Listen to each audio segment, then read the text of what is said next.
Hello. Can you hear me back there? Tony? Can you hear me? Yes? Okay. Hi, I'm Kathleen Dalton, and I represent the Lexington Lyceum Advocates, and along with LexMedia, we are the co-sponsors of tonight's event. So welcome, and we're thankful to the Fallen Church for hosting us. The mission of the Lexington Lyceum Advocates is to save that building next door. And some of you know about our project. We've gone to town meeting, we've won our first vote, and we're hoping to turn it into a modern lyceum, a history learning center, and an inclusive community gathering space. And it was founded in 1833, and this whole neighborhood was full of the Robbins family, the Stone family. Eventually, Eliza and Charles Follen lived in the Stone building. Charles Follen designed this church. There was an abolitionist community in East Lexington in the 1830s and 1840s and 1850s. And one of the things we especially celebrate in Lexington is it's a community with a strong sense of history. And the Lexington Historical Society has been broadening the topics. And we're delighted that they've done mid-century modern architecture. They've got slavery. They're working on, they had a wonderful exhibit, Something Must Be Done, about women's history. So we hope to be very much a part of this broadening of the conversation. And I hope you can join us. We're looking forward to the day that we will all walk into that building and be able to have many groups participating and lots of new activity. So let me invite Jesse Steigerwald, our good friend from LexMedia. The most exciting thing that's happening in Lexington history is the monument. Oh, that's a nice introduction. Thank you. I'm Jesse Steigerwald. Is this volume okay? Great. I'm very excited. Can you all please join me in giving a round of applause to everyone at Lexington Lyceum who's taken this really big project under their wings, because bringing that building back is a really monument for this town. Yeah, because you can cut it. It honestly makes our monument project seem like speedy and fast. But the monument is coming in May 2024. Many of you have already connected. It is a two-sided monument designed by Meredith Bergman, who also designed the Boston Women's Memorial, a Ruth Bader Ginsburg monument that is now at the State House in Albany and New York, and many other amazing works. You can get involved still by joining our research team and helping us look more closely at women that you will hear about tonight and women like them. Mary Elizabeth Miles Bibb is a black woman who was the first black woman to graduate from the normal school in 1843. And she was an abolitionist. We're going to hear about white women tonight mostly. Lexington was predominantly white at this period in time. But it's important that we and the research team have as many people as possible this coming winter to help us go through digital files that may have references to the women who were in the monument. They are all worthy of recognition, which was the standard the town required us to meet. Interesting who thinks who is worthy, but I'm excited to hear more tonight about the abolitionists who were right here in our town. I'm passing along that Fallen Church continues to sell Christmas trees for social justice causes. There's a little handout, and we want to encourage you to check out what they're selling. And when you leave, please consider one little activity. There's small ribbons at the back of the hall. These are ribbons that will go on the ribbon at the ribbon cutting for the monument. And if you should choose to, you'll write your name on the bottom, and then the name of a woman who you think is worthy of recognition. It could be someone who you know, or someone you've never met, someone who inspires you, as I'm so inspired by everyone at Lexington Lyceum. Thank you.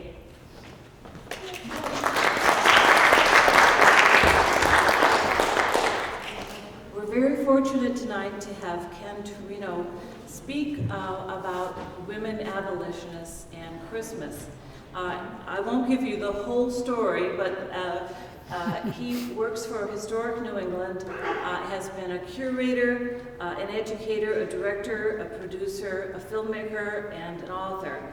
I'm especially impressed by his book, Reinventing the Historic House Museum, and the fact that he teaches museum studies at Tufts. And it's a long list of accomplishments, which I will not go through, but I think this is a person who knows a great deal about public history, and that is really one of the challenges that we face, which is how do we tell the story of the stone building?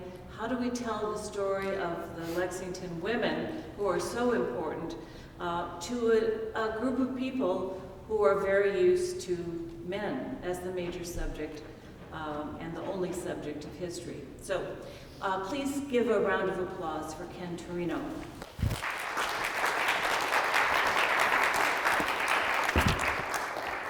Well, thank you all for coming out tonight. I know it's a very busy season, so I appreciate your being here.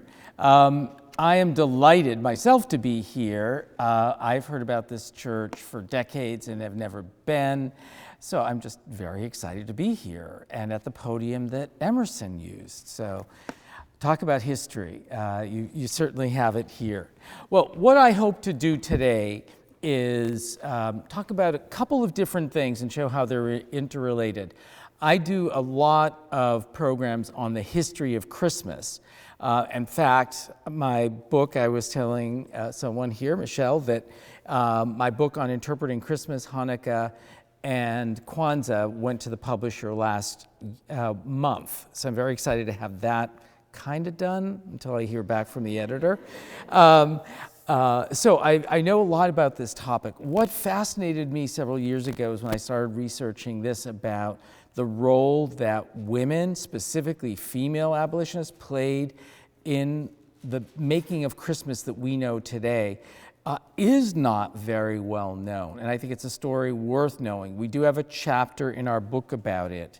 So I'm going to show you how they're related. I'm going to show you also, I hope, that what we think of as the traditional Christmas and all the trappings today actually are not that old and developed over more recent time than most people think.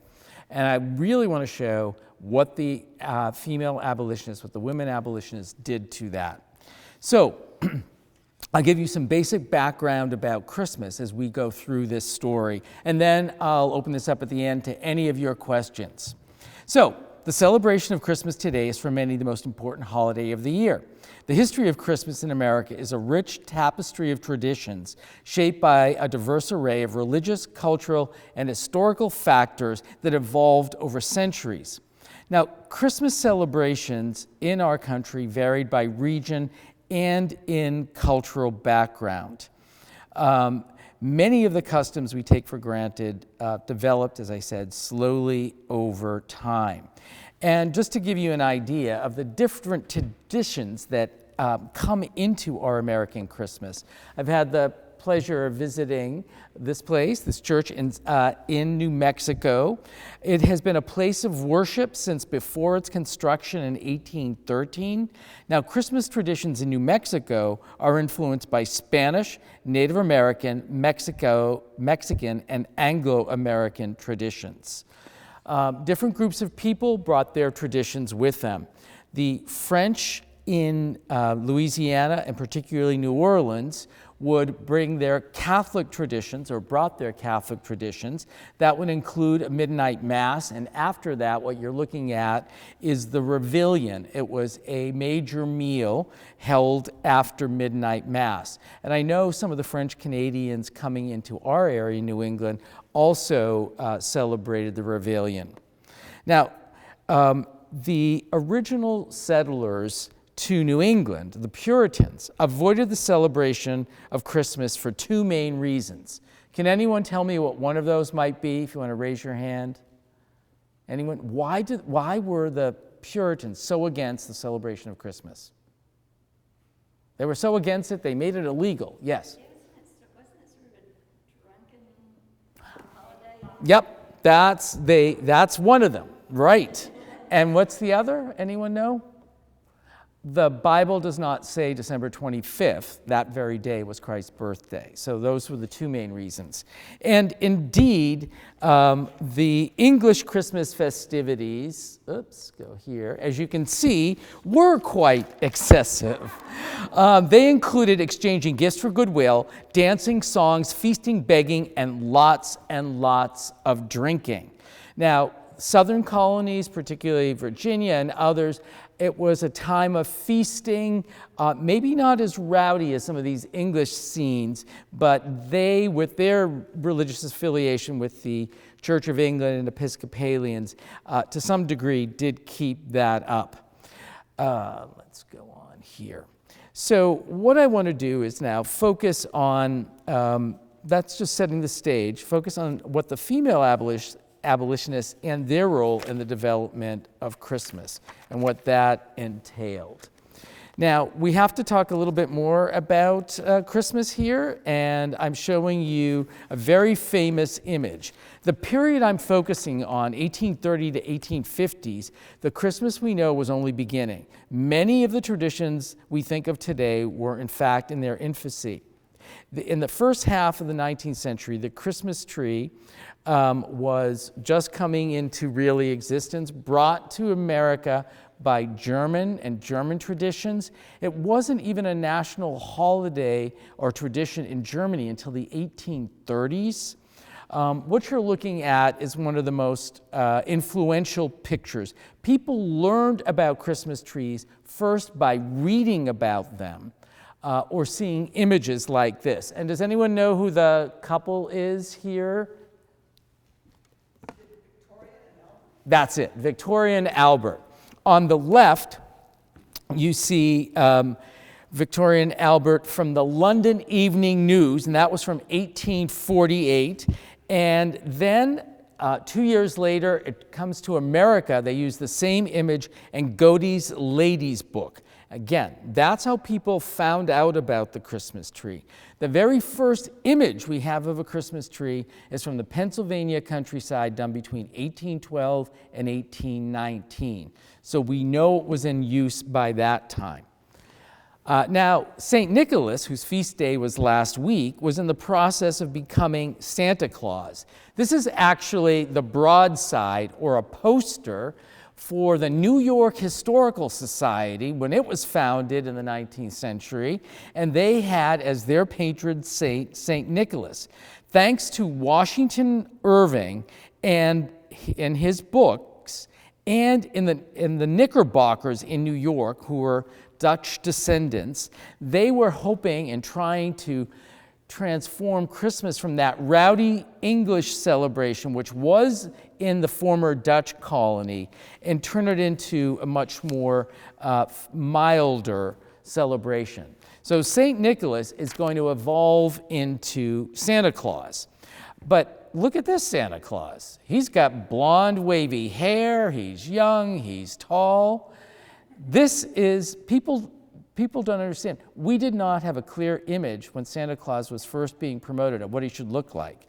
We get some hints in poems, but he's going to evolve, and it's Thomas Nast, the cartoonist, who first starts drawing Santa Claus in 1863, that comes up with this in 1886. And this is what sets in stone what Santa Claus is supposed to look like. Not this young guy, clean-shaven with blonde, wavy hair. He evolved, and this sets it in stone in 1886. Now, in this early period I'm focusing on, there were no such things as Christmas cards. They don't even come to America until 1850s, and did not become popular until Louis Prang, a German, of Boston, popularized this in the 1870s.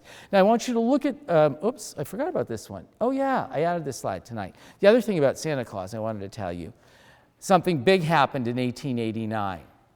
He gets married.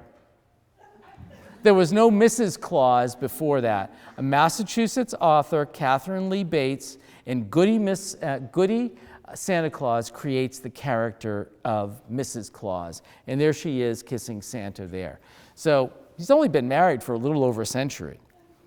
Now, Christmas cards. Do these look like the Christmas cards you're used to seeing?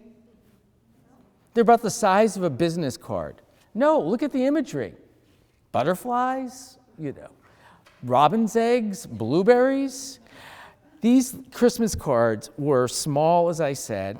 They came originally from England, and the imagery of what was supposed to be on Christmas card was going to evolve over the 19th century until we get the Christmas cards that we're used to today. So that too would change. And if you see what Santa's carrying, he's got a bag full of gifts, right?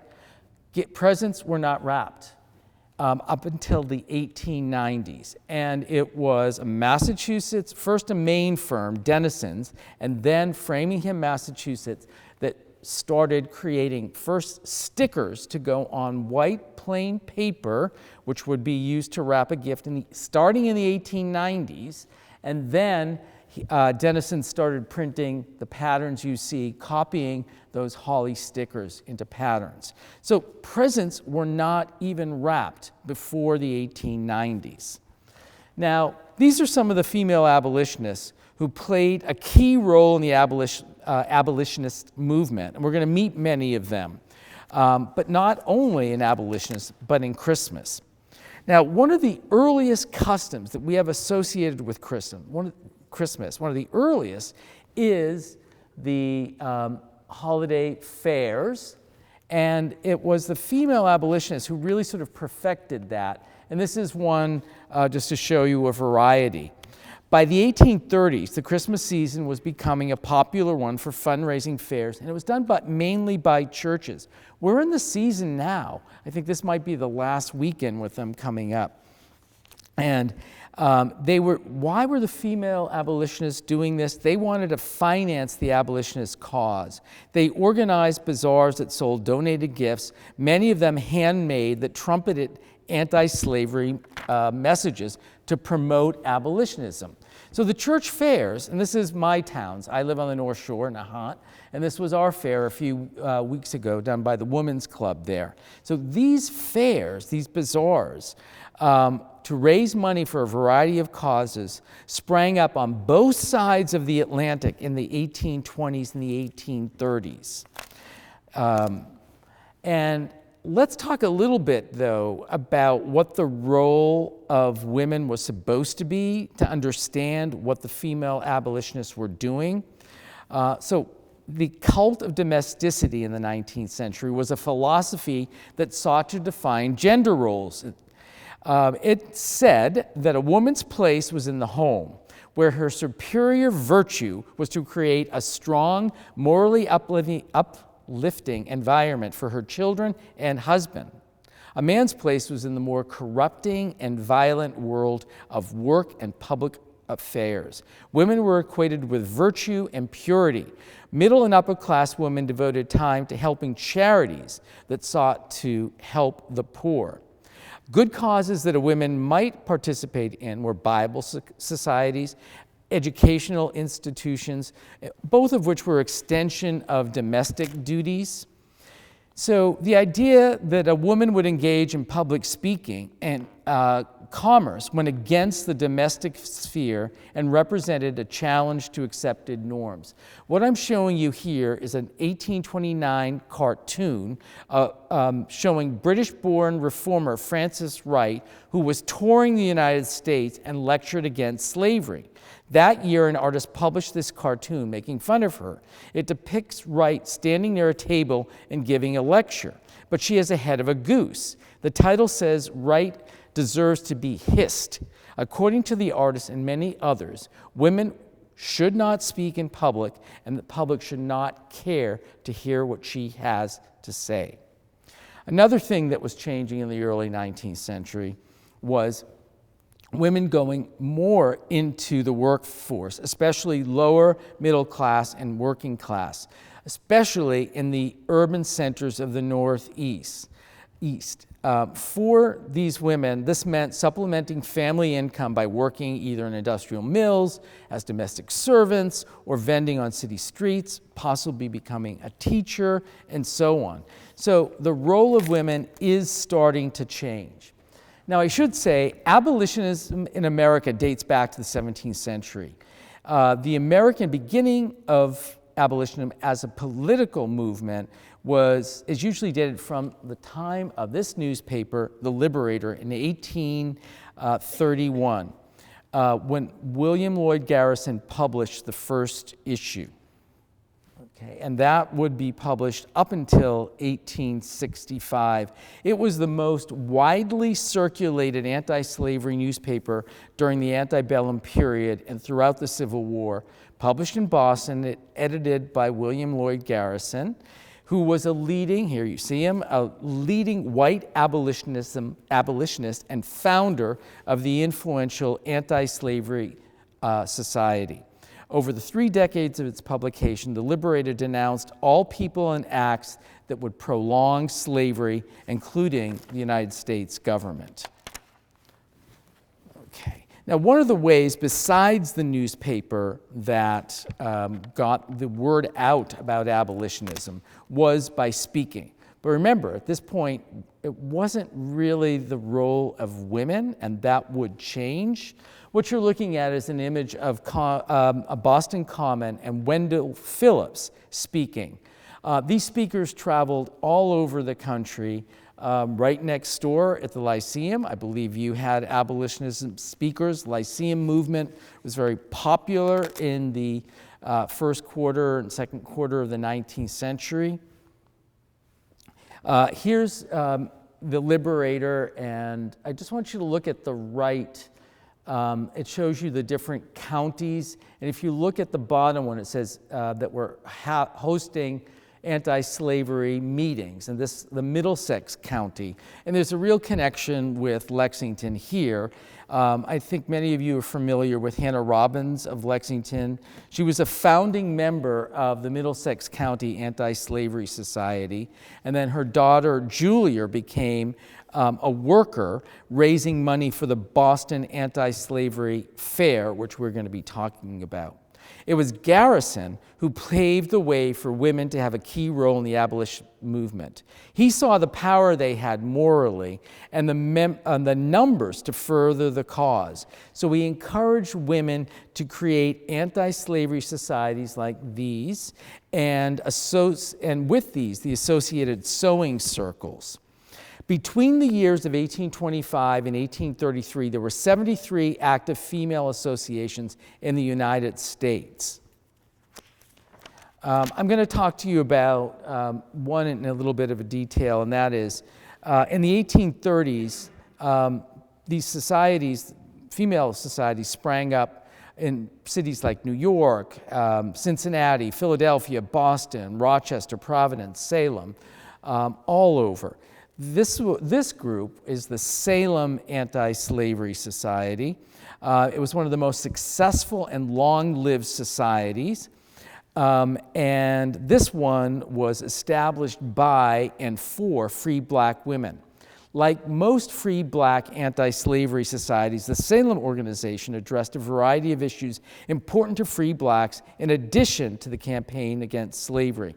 It supported secular and Sabbath schools for free blacks, assisted newly freed or runaway slaves, and opposed racial segregation. These records are in the Peabody Essex Museum. And you can see on the right, there's a document for lecture. They had extensive lecture series like you would have at the Lyceum. These were successful for many, many years. Salem women would hold their own fairs, but they contributed to the Boston Fair, which I'll be talking about. Now, to show you that this was a movement, particularly along the East Coast, I'm showing you this of the Female Anti-Slavery Society in Philadelphia. They sponsored fairs to help raise money specifically for Frederick Douglass. The other fairs were raising money for Garrison and the Liberator. And let's see, records survive of that.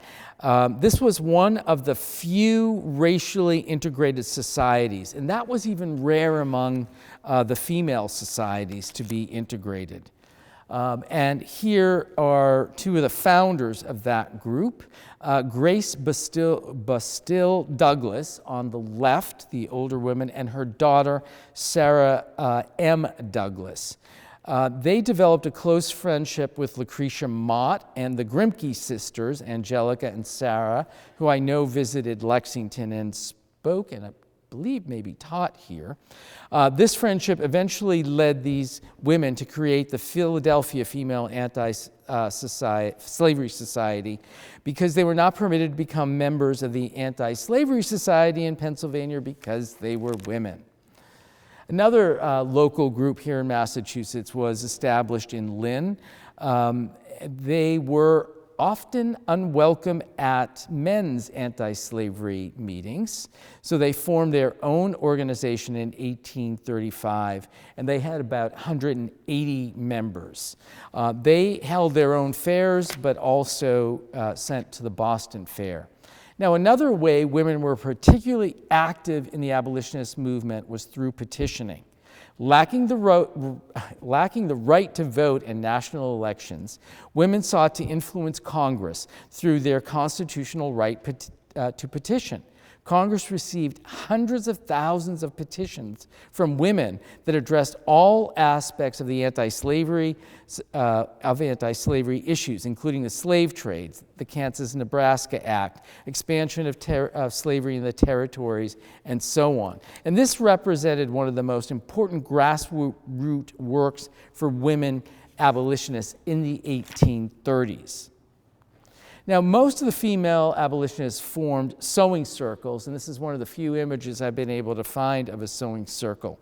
Typically, one member of the group would read anti-slavery literature while others sewed and made products that would be sold at local fairs. The largest of these was going to be in Boston. And here's an ad, broadside or poster I found for the Weymouth anti-slavery society there, and it was about a sewing circle. Weymouth was particularly active. And I want to show you an example of one of the things that was made at a sewing circle, and I'm going to come back and talk more detail. But this is an actual quilt that's in the collection of Historic New England, and I'll go into more detail. Now, one of the leading female abolitionists was Maria Weston Chapman. She was an author, editor, and ardent abolitionist born in Weymouth. In 1833, she helped found the Boston Female Anti-Slavery Society, which had both black and white members. The anti-slavery fair was Chapman's invention. In 1834, with their sisters and friends, which included Lydia Marie Child, the Female Society organized the first of many anti-slavery fairs to help raise money for the cause. The first year, the fear of vandalism was so strong that the organizers could not find a public space in Boston to hold the fair. Town leaders barred the women from renting any of the city's halls, so they were forced to hold a bazaar at the New England Anti-Slavery Society office on Washington Street by where the old State House is. And just to show you what's coming to the fair, they're getting donated goods, and you can see in this pointer doesn't work on the screen. The Ladies' Societies, in the second half of the image, are sending things in from Cambridgeport, Lynn, New Bedford, Andover, as far away as Washington, D.C. to these fairs. Fundraising became a staple of the abolitionist movement and the primary focus of female anti-slavery activity. The first fair was a huge success and raised over $300. In today's currency, that would be over $10,000. They would place ads in the Liberator, here being one, And this says, it's hard to read, I'm just going to read you a portion.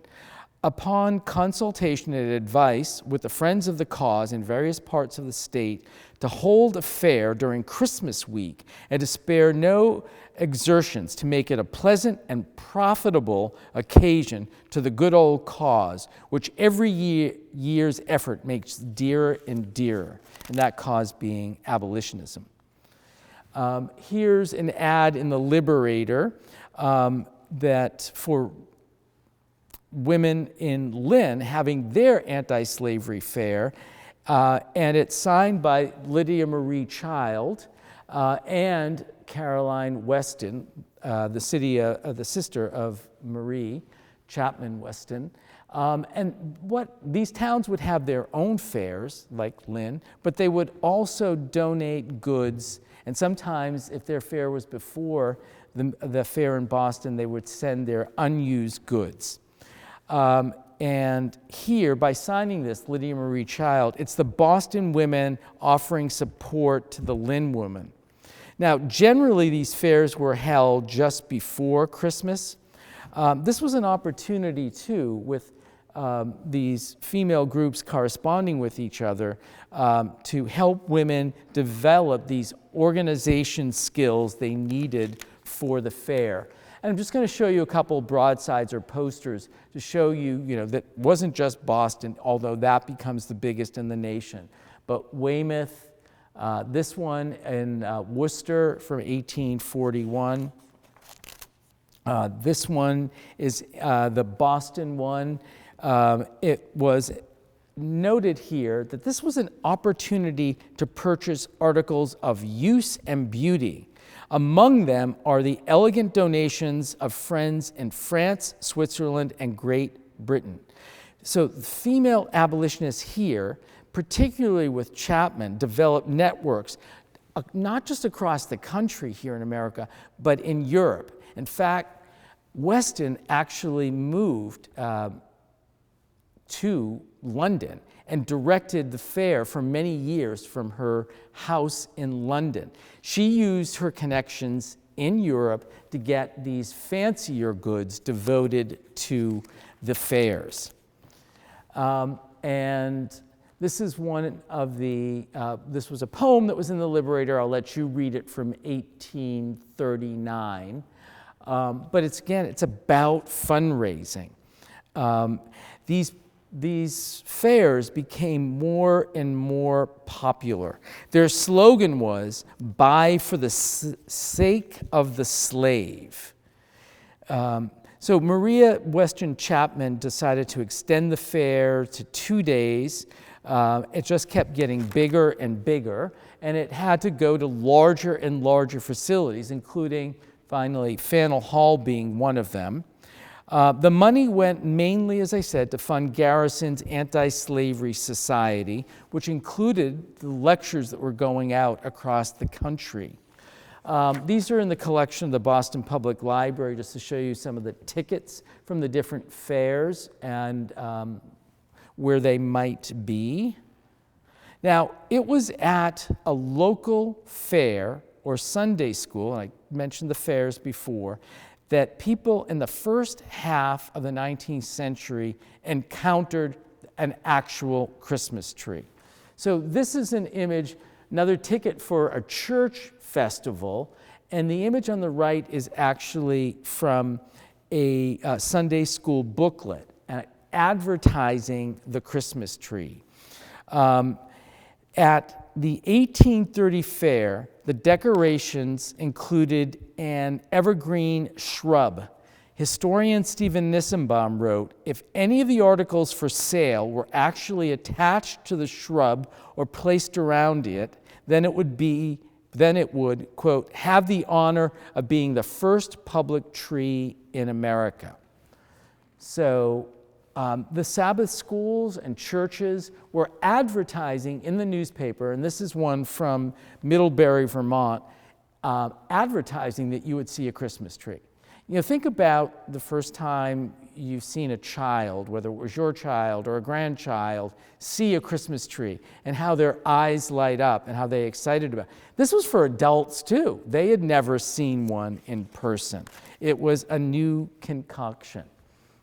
And here, the female abolitionists are actually advertising that you can see the Christmas tree. And it's saying for children, but it was really for everyone. They promoted, the female abolitionists, the use of Christmas trees in their publications like The Liberator, which was distributed nationally. And it was also the Universalists who helped to promote the idea of Christmas in this country. What you're looking at is the very first image of a Christmas tree I mentioned earlier. This is from a sketch in the Pennsylvania countryside done by John Louis Krimmel, a German painter who had emigrated to Philadelphia. And this was done between 1812 and 1819. And this is in the Winterthur Museum collection. So that's the first image of a Christmas tree. The first published image was the front piece to The Stranger's Gift, a gift book published in Boston in 1836, written by a German immigrant, Hermann Bochum. And a gift book is something I'm going to be talking a little bit shortly. Early trees were small, set atop a table, and decorated with toys, candy, fruit, ribbons, and candles. And you can see that here. Presents, as I mentioned, were unwrapped. They were attached to a tree, or if they were too big, on the table or on the floor beneath the tree. Early ornaments were generally handmade, and magazines like Harper's Weekly and Godey's Lady's Book often had articles with instructions for making ornaments, and this is what you're looking at. The first glass ornaments do not appear until the 1860s, and they were imports from Germany. You can see how important Germany plays in the role of Christmas. So you can see those ornaments on the right. They were sold separately and not in sets, and that would not come until much later with Woolworths. And I wanted to show you how candles might be attached to a tree. Has anyone here ever had the chance to see a Christmas tree with real candles? Oh, a few of you. Where, ma'am? Was that local or? Yeah. In Germany. You saw it in Germany. You work there and you have little clips and you watch very carefully That your tree does not burn down. Yes, sir. My grandparents had a tree that was lit, candles, and it was lit for a short period of time with grandfather standing there with a bucket of water. Okay. But it was only for a set period of time. Yes, and ma'am, one more. Friends in Finland. I actually saw one here in Lexington. After I did a lecture at the Lexington Historical Society, I was invited to a couple's house, and they do it every year with a sing-along. Generally, in the period, doors would be closed, the tree would be lit, and the children, they would open the doors, and people would be let in. I think many of you know the gentleman on the right, because we're in his church, Charles Fallon. When he lived in Cambridge, he entertained English abolitionists, Harriet Martineau, the woman on the left, and set up a Christmas tree in his house. And the first time, she describes this event in 1836, and it actually took place on New Year's Eve. And she said, I was present at the introduction into the new country of the spectacle of the German Christmas tree. She wrote, it really looked beautiful. The room seemed in a blaze, and the ornaments were so well hung on that no accident happened, except that one doll's petticoat caught fire. There was a sponge tied to the end of a stick to put out any blaze, and no harm ensued. So yes, there was generally a bucket of water, or could be of sand, next to the tree. So the Fallons did have an early tree. It was not the first tree in America. And where did Fallon come from? Germany. He helped bring the tradition. But Harriet Martineau, remember I said people read about Christmas trees before seeing them. And she, by having attended that event at the Fallens, helped to promote the use of the Christmas tree. The floor-to-ceiling Christmas trees do not come into style until the 1870s and 80s. And that does not mean the tabletop trees went away. It just meant people had a choice. And what you're looking at now is the Upton family's Christmas tree. The Upton family lived in this very old house in Salem that we now know as the House of Seven Gables. And if you go there now, you can see that tree recreated. So the Christmas tree was called a new attraction, a brilliant spectacle in the Liberator. The Liberator reported the tree that the female abolitionists had was completely loaded with Christmas gifts, brilliant with sparkling cones and gilded butterflies, and every branch bristling with wax candles. The night the tree was unveiled, the crowds were so great in Boston that they could not get into the hall. And here's an illustration showing that. Now, besides promoting the Christmas tree to Americans, the female abolitionists also played a key role in using greenery to decorate. It appears that greenery was first used in this country to decorate churches. And what you're looking at is an image of King's Chapel in Boston, all decked out with those swags. And this is from 1851. And here's an image from Godey's Lady's Book a little bit later. Frances Drake of Leominster, Mass. Wrote in 1843, she sent in greens for decorating the Boston Fair along with hand-sewn goods to be sold. So greenery comes into houses probably really around the time that Christmas trees are becoming popular. But if you look at these two images, the image on the right is a Winslow Homer. You don't see much greenery. It's just small bits are making their way into the houses. Okay. Now, abolitionists helped to establish the practice of Christmas shopping and the Christmas shopping season when people bought at commercial venues. And I put this up so you can see the kinds of things that were being sold at the holidays. So selling abolitionism helped persuade Americans that consuming goods was a legitimate, even admirable pastime. Women's groups were in a sense cashing in on the growing commercialization of Christmas. And I have to tell you, it was there from the very beginning. One woman wrote about the fair, make heaps of money. So we talk about commercialization of Christmas. The ad you see at the top is from 1806 in Salem, Massachusetts. The one on the bottom is from Boston, 1839. The commercialization of Christmas was there from the beginning. It's nothing new from the very beginning. As the popularity began to grow, businesses began advertising their wares as presents. The earliest advertisements refer to New Year's gifts as often as Christmas offerings. In these early advertisements, the seeds of the commercialization of the holiday were sown. Such holiday customs as the Christmas tree and Santa Claus, intimately connected as they both are with gift-giving, might not have flourished to the extent they did without some kind of economic impetus. For the first time, mass production of inexpensive goods brought large-scale consumption within the reach of the general public. Merchants were not slow to take advantage of the opportunities thereby presented to them. And you can see again in these ads really just the wide variety of things that were sold.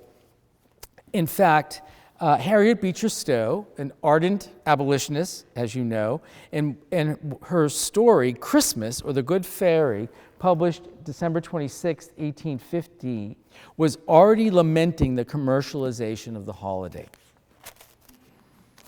Now, this is, I showed you this previously. The commercial nature of the fairs placed women equally in the bustling world of buying, selling, and consuming, and the commercialization of the holiday. I found a few of these diagrams in the Liberator. This one from 1839, Anti-Slavery Fair in Boston, with booths hosted by sister societies from across Massachusetts. In the plan, you can see how much money each town society raised. And the towns included Fall River, Dedham, New Bedford, Brookline, Lynn, Andover.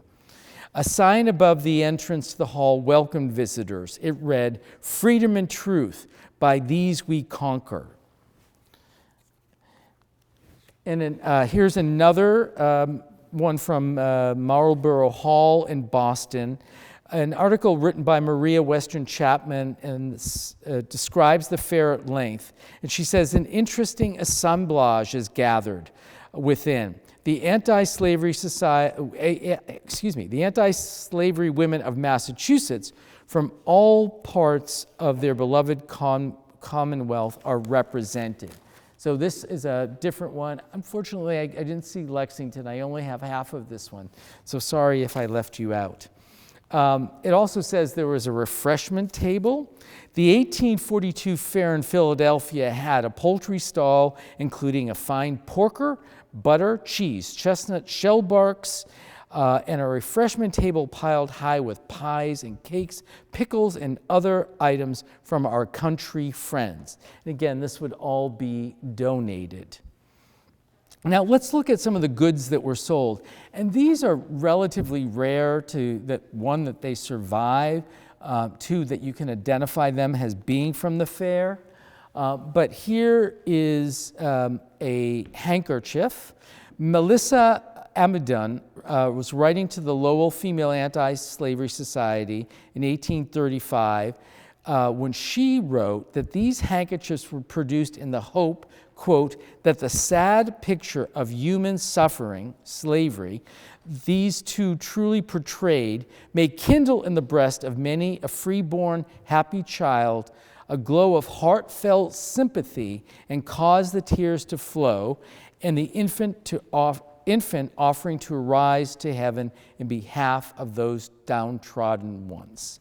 So this is actually in the collection of the Peabody Essex Museum. And you can see the imagery with the gentleman with the whip, not so much a gentleman, is really the imagery is used to instruct the children, and more about that.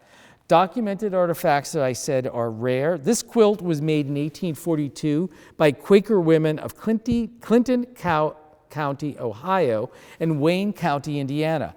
These women had been disowned by the mainstream Quaker meeting due to their anti-slavery activities. Yes, the Quakers were against slavery, but the Quakers were opposed to women members taking an active role in the emancipation movement. The women who made the quilt were all members of the Indiana Yearly Meeting of Anti-Slavery Friends. Abby Kelly Foster was an American abolitionist and social reformer, active in the 1830s to the 70s. She was a fundraiser, lecturer, and committee organizer for the American Anti-Slavery Society.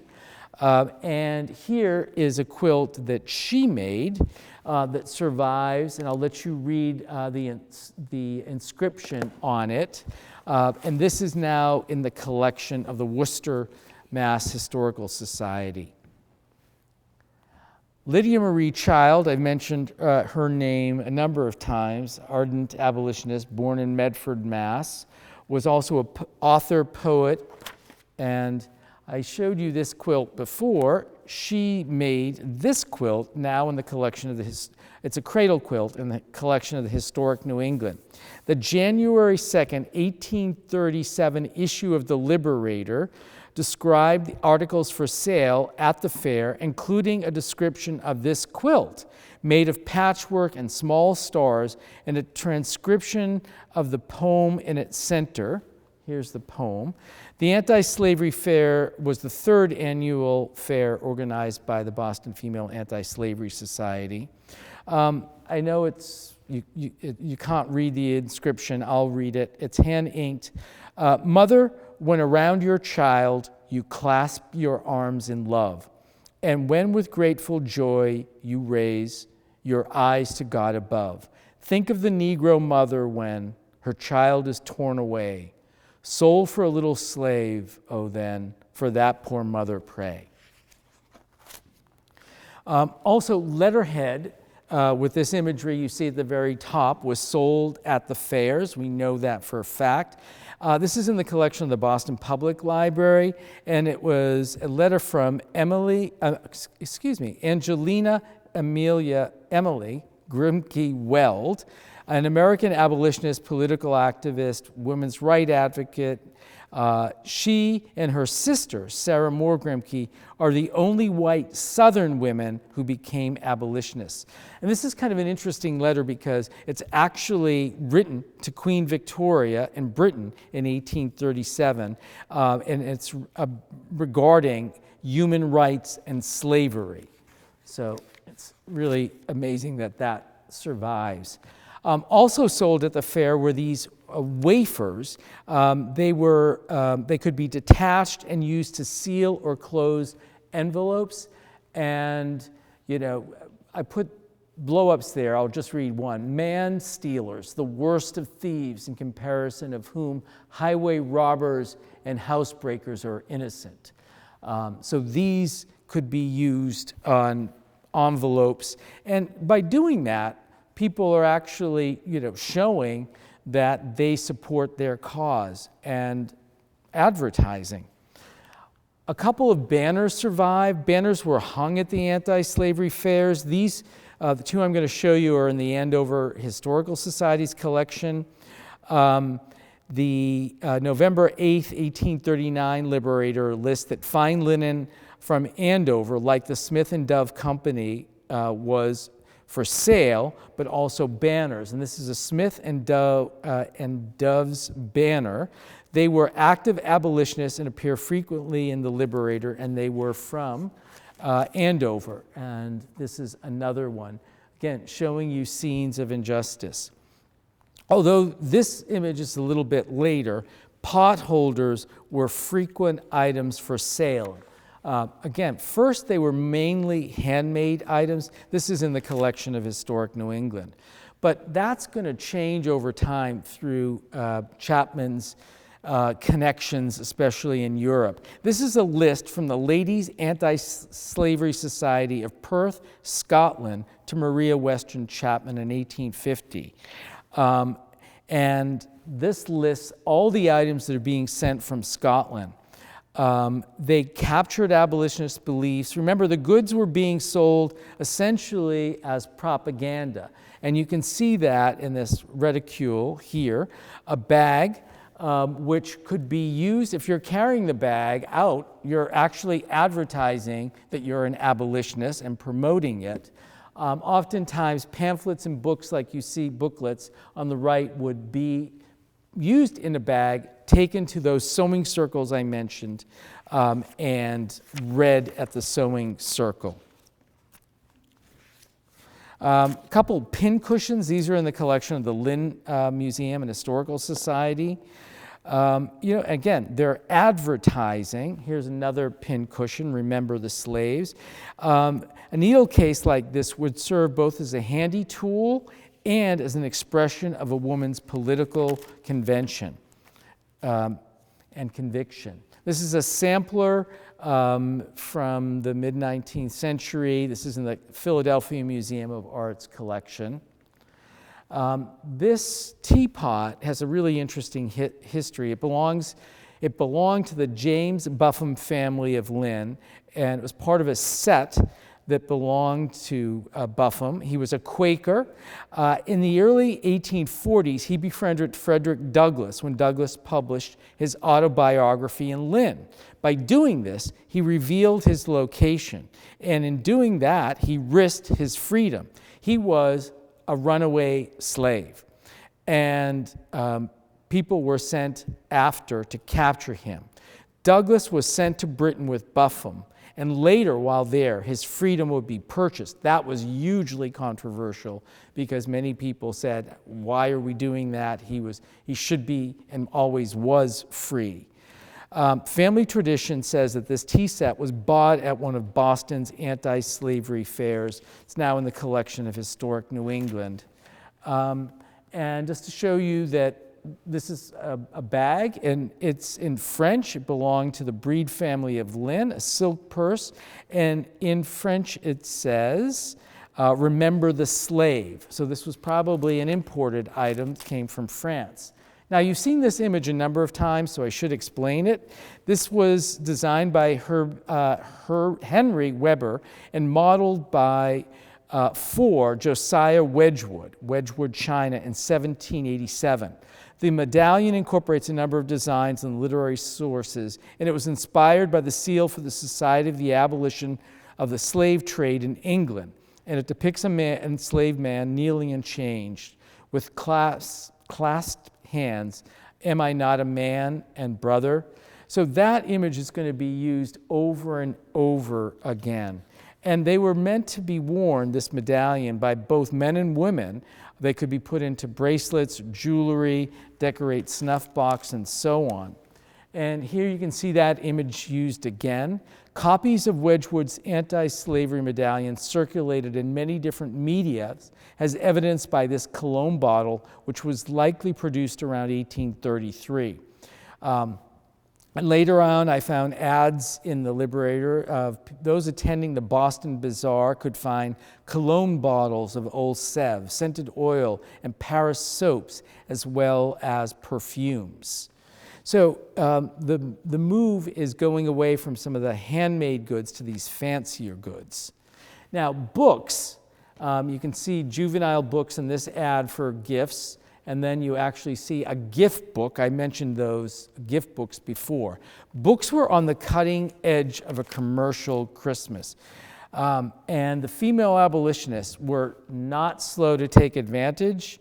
This is the Liberty Bell by the Friends of Freedom, an annual abolitionist gift book edited and published by Maria Weston Chapman, and it was sold at the anti-slavery fairs. She got her colleagues to write articles, stories. Lydia Marie Child, Wendell Phillips, Henry Wadsworth Longfellow, James Russell Lowell, Lucretia Mott, Garrison, and Harriet Martineau, friend of the Fallens. And here's just another image of it. Visitors could buy this gift book as a souvenir to their visit to the fair. And I wanted to show you one other one. This one was done in Rochester by the Rochester's Ladies Anti-Slavery Society. So it was a gift book sold at their fair in 1853, an anthology. And I wanted to include it because this book includes the only fiction ever written by Frederick Douglass, who you see there. Now, all this is happening at the same time. Another movement is happening in the 19th century, and that is all about helping those less fortunate than yourselves. And this you can see pictured here with the rich man's Christmas with all the abundance and the meager poor man's Christmas. And of course, it was Charles Dickens who popularized this idea in his Christmas Carol, published in December 1843. And at this time, Christmas is now sort of changing from the rowdy holiday, this is the 1850s, that was still persisting in towns like New York or cities, and also Philadelphia that still continues their Mummers Parade. Gleason's pictorial here in 1853 wrote, "Christmas herald an occasion for mutual good feeling, family gatherings, and the exercise of those charities so blessed in the sight of Christmas." Historian Stephen Nissenbaum wrote, "Religion failed to transform Christmas from a season of misrule into a quieter pleasure. It was the religion of domesticity that would be represented at Christmas time." And again, female abolitionists played a huge role. So in the center, you have the patriarch, the children, the grandchildren, and then all around games being played, and also scenes of helping the poor. And you see this family-centered event in this Winslow Homer drawing from 1858.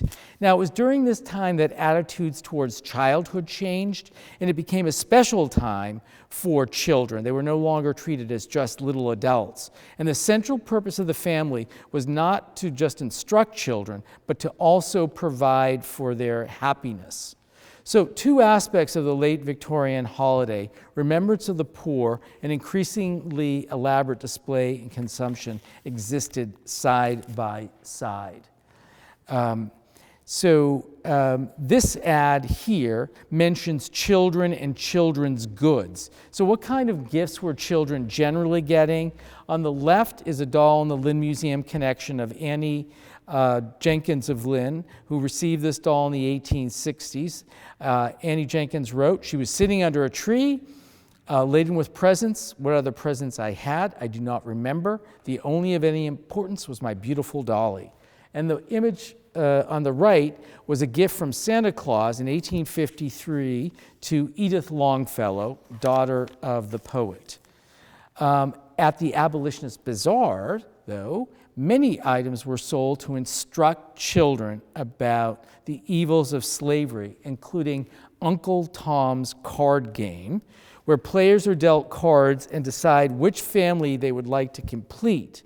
And then they have to deal with Legree, the slave owners, who's trying to break up these families. So that's a card game. It was published in Providence.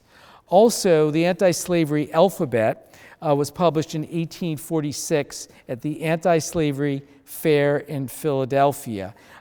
Two Quaker sisters published this book, and I'll let you just read what A is for. You can see there. So the book was not read in a classroom, but would have been read in anti-slavery and abolitionist households as an attempt to inform the next generation about abolitionist politics and to inspire future activism. So you can see what C and D says. Now, by the 1850s, these Boston fairs attracted thousands and raised over $5,000 annually. So what happens to it? Well, in 1858, Maria Western Chapman decided all on her own to cancel the bazaar in favor of an annual subscription service. She said, like an old broom, the bazaar ought to be replaced. I've invented an instrument to replace it, the 25th anniversary anti-slavery subscription festival. And here we have an ad for that. She got other people to go along with it. So what was it? It was a soiree. It was an invited event that you came to. It was a huge success. It raised over $2,200 more than the final bazaar.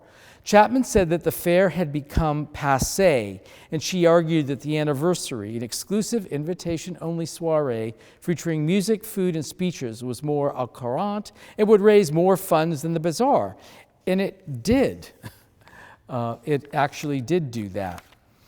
So the fairs, though, I should mention, were just really one aspect. I mentioned that there were anti-slavery meetings and lectures, and women continued to be active in those. But things would change with the coming of the Civil War. Christmas continued to develop, but so did the cause of abolitionists. When fairs ended, the cause didn't, and women went on to contribute to fighting for the cause in a number of different ways. And in September 1862, Harper's Weekly published this, The Influence of Women. In the engraving, women fulfilled many important roles for the war effort, from sewing shirts and knitting socks as part of the Sanitary Commission, to washing clothes for soldiers as camp aides, as well as acting as sisters of charity, ministering to soldiers in the field hospitals, and helping wounded soldiers write letters back home. Many of these women also helped heal and care for soldiers. And it shows the culmination of women's efforts to become more active in public role in the medical field, serving as nurses treating wounded soldiers during the Civil War. So many abolitionist women moved on to other causes with the end of slavery. So many of these women I've talked about before went on to continue to write, lecture. This woman, an African-American woman, Maria W. Stewart, who lived on Beacon Hill, she spoke in public. She was the first black woman to write and publish a political manifesto. She also went on to other causes, including women's suffrage. So what I was trying to do with this talk is show you what women abolitionists did to further the cause of abolitionists, but also what they did to help make the Christmas that we know today. Christmas continues to change. Christmas trees get bigger. Christmas gifts get wrapped nowadays. Santa is bought by everyone or to sell goods for them, as you can see in the image on the right. Christmas tree, this is Lexington, 1923. This is today. Again, Christmas is going to continue to evolve, but the role that women played, the women abolitionists, had a huge impact and still to this day influences how we celebrate the holiday. So with that, let me wish you all a Merry Christmas and happy to answer any questions. Thank you. All right.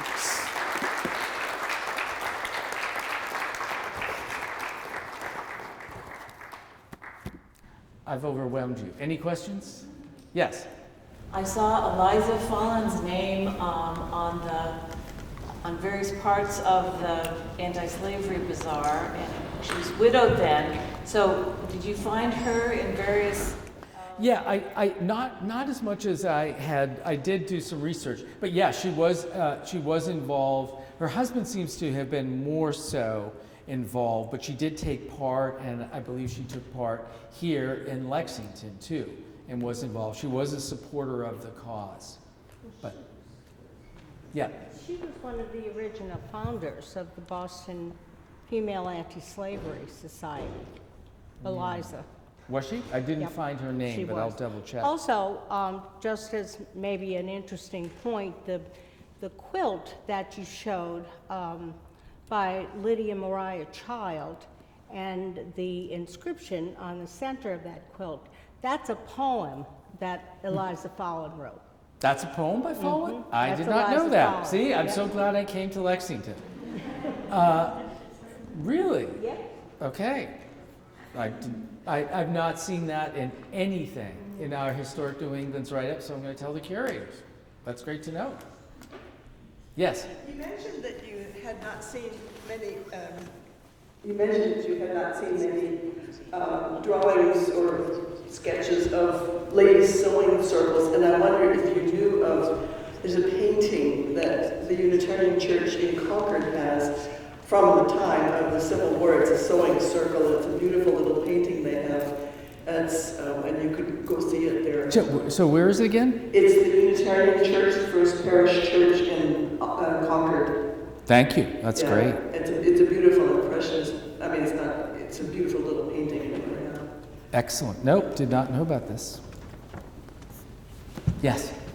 You always hear about sewing circles, but did women get together just to chat and not sew? Well, I think, yes, I do know of other kinds of groups. I visited in Ohio. There were other clubs for women, women's clubs that were starting to form at this moment. Again, they usually had some kind of a cause. So were they talking? Yes, but were they organizing and planning? That was happening at the same time. I think, what's really fascinating is this, this really shows women moving into commerce and creating networks. They're running the fairs. They had assistant assistance by men, but they're really the movers and shakers in all of this. This was huge business. That was not just the Boston Fair. As they said, they were getting gifts internationally. They were talking to people across the mid-Atlantic in New England to get these goods. It was really pretty extraordinary. Yeah, one last. The General Federation of Women's Clubs by the late 19th century and the Progressive era fought tuberculosis by getting clean milk and pure food and drug legislation. Yep. So that they're sort of the successor of the anti-slavery women in terms of women's clubs becoming political.